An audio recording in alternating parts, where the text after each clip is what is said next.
Parents told me not to embarrass them at the award ceremony, but then my name was announced. My name is Sarah Chen, and at 28 I've spent most of my life being told I'm not good enough. Tonight, as I sat in the back row of the grand ballroom at the Marriott, wearing a dress I'd bought on clearance 3 months ago, I watched my parents schmooze with the other academics in their designer attire. They had no idea that in 20 minutes, their disappointment of a daughter would be walking across that stage. If you've ever felt invisible in your own family, stick around. This story is for you. The Golden Children. Growing up in the Chen household meant living in the shadow of perfection. My parents, Dr. James Chen and Dr. Linda Chen, were both professors at Stanford University. Dad taught theoretical physics, Mom specialized in molecular biology.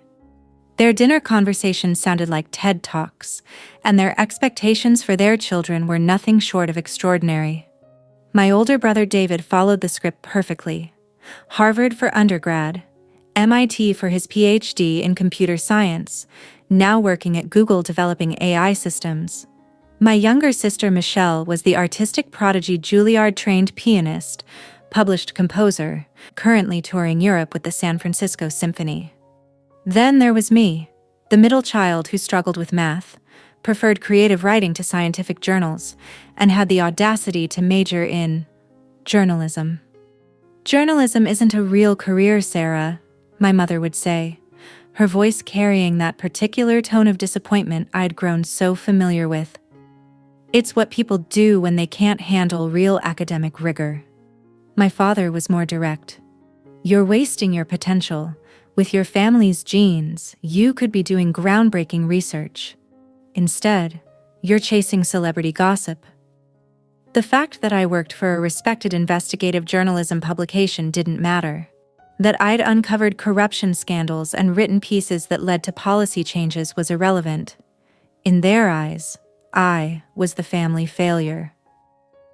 The invitation. 3 weeks ago, an elegant invitation arrived in my mail. The National Association of Investigative Journalists was hosting their annual awards ceremony, recognizing outstanding work in the field. It was a black tie event, the kind of gathering that attracted Pulitzer Prize winners and media executives. I stared at the invitation, wondering why I'd received it. Probably some mass mailing to all members, I thought, but something made me mention it to my parents during our weekly obligatory phone call. "Oh, that's wonderful, dear," my mother said, though her tone suggested it was anything but. "Your father and I actually received invitations as well. They must be honoring some scientific journalism this year." My stomach dropped. Of course they were invited. They were probably receiving some award for their contributions to science communication. "We'll see you there," my father added. "Though, please, Sarah, try not to embarrass us. These are serious people doing important work. Just blend in, okay?" The familiar sting of their words hit me, but I agreed to attend. Maybe watching them receive accolades would finally motivate me to pursue something they'd respect. The dress rehearsal.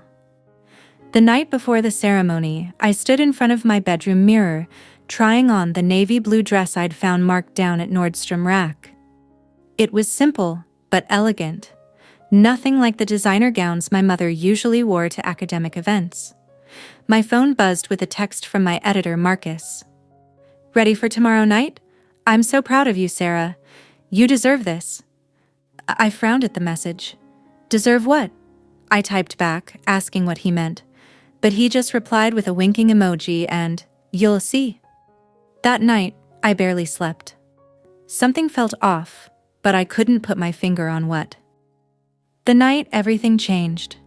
The grand ballroom was magnificent. Crystal chandeliers cast warm light over tables filled with the most respected names in journalism.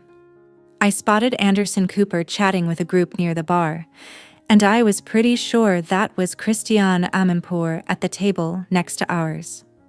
I found my parents at their assigned table near the front table 12, reserved for VIPs.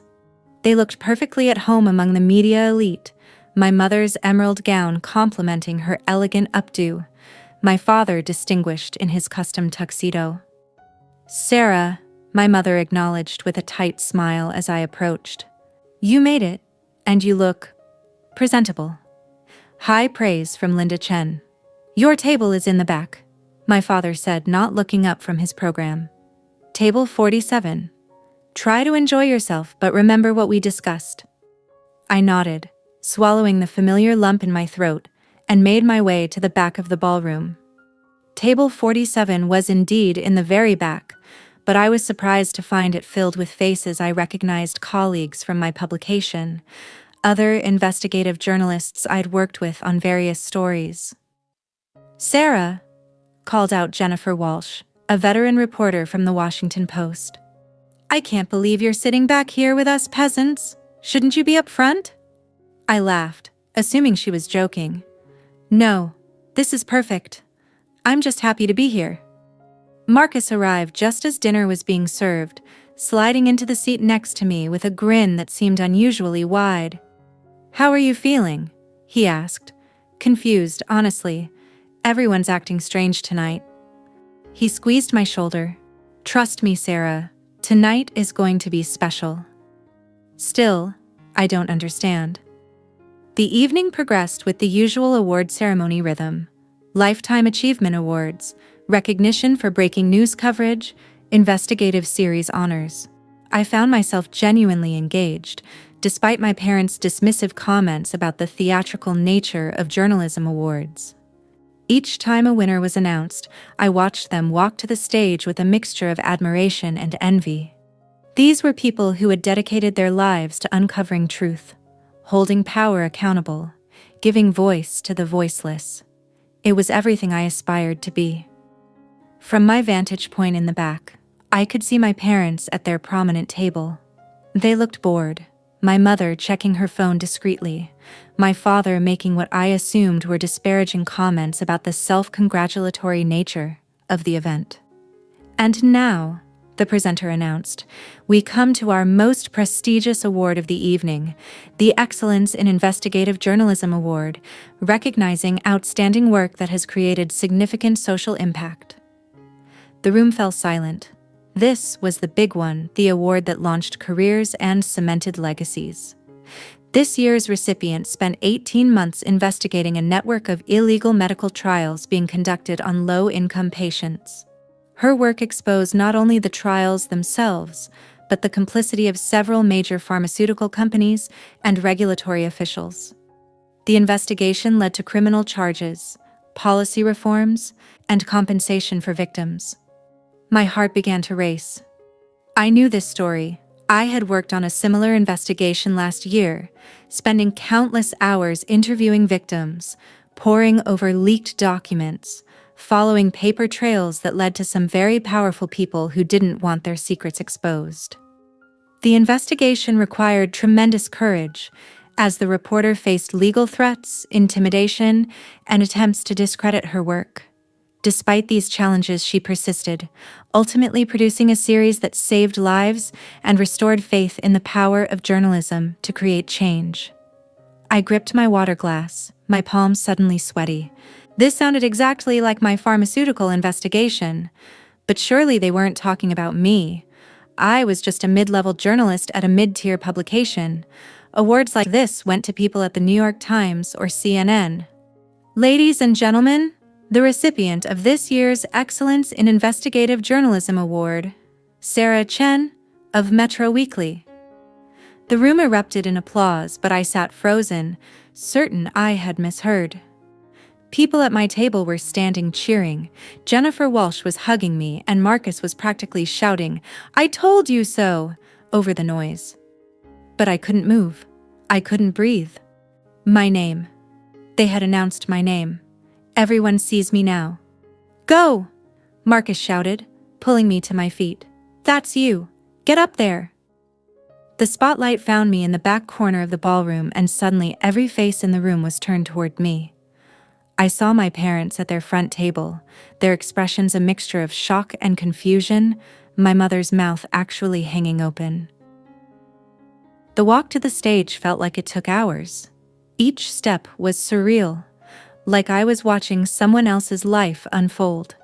The applause continued, growing louder as I made my way through the tables. I passed reporters I'd admired for years, all of them standing and clapping for me. For me. When I reached the stage, the presenter Maria Rodriguez, a legendary investigative journalist whose work I'd studied in college, handed me a beautiful crystal award and leaned in to whisper, "Your pharmaceutical investigation was extraordinary. You saved lives, Sarah. Be proud." I looked out at the audience, at hundreds of faces now focused on me with respect and admiration. At the back of the room, my table of colleagues was going wild, Marcus actually wiping tears from his eyes.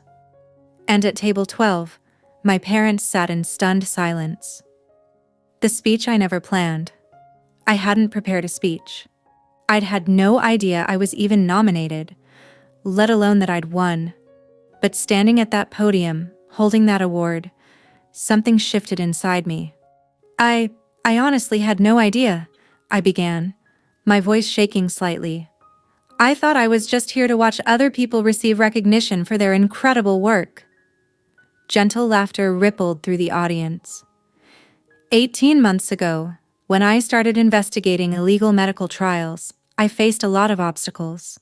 People told me I was in over my head, that I should stick to smaller stories, that I wasn't qualified to take on pharmaceutical companies and government agencies. I found my parents in the crowd.